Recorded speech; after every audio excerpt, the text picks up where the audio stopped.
আর মাত্র কয়েকটা দিনের অপেক্ষা, এরপরই উত্তর আমেরিকায় পর্দা উঠছে ২০২৬ ফিফা বিশ্বকাপের।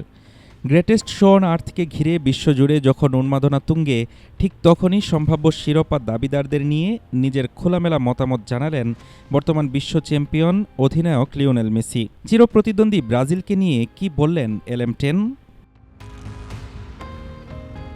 ট্রফি ধরে রাখার মিশনে নামার আগে ফেভারিটদের নিয়ে নিজের সমীকরণ মেলালেন আর্জেন্টিনার অধিনায়ক লিওনেল মেসি। তবে নিজের দলকে নয়, অন্য দলগুলোকে এগিয়ে রাখছেন এই ফুটবল জাদুকর। সাম্প্রতিক সময়ে সেলেসাওদের পারফরমেন্সে কিছুটা ভাটা পড়লেও চিরপ্রতিদ্বন্দ্বী ব্রাজিলকে অন্যতম প্রধান বৈতরণী মানছেন মেসি। নতুন কোচ কার্লো আনচেলত্তির অধীনে ব্রাজিল আরও ভারসাম্যপূর্ণ হয়ে উঠবে বলে বিশ্বাস তার। মেসি বলেছেন, ব্রাজিল সবসময়ই শিরোপার জন্য লড়াই করার মতো দল। তারা হয়তো কিছুদিন ধরে নিজেদের সেরা ছন্দে নেই, কিন্তু তাদের দলে এমন খেলোয়াড় আছে যারা যে কোনো বড় টুর্নামেন্ট জয়ের সামর্থ্য রাখে।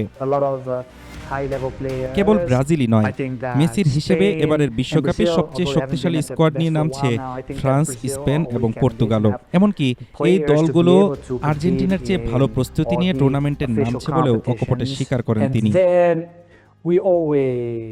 টানা দ্বিতীয়বার বিশ্বকাপ জেতার কঠিন চ্যালেঞ্জের সামনে আলবিসেলেস্তেরা। এর উপর দলের চোট আর ফিটনেস সমস্যা তো আছেই, তবে দলের মানসিক দৃঢ়তা আর বড় মঞ্চের অভিজ্ঞতায় আস্থা হারাচ্ছেন না অধিনায়ক।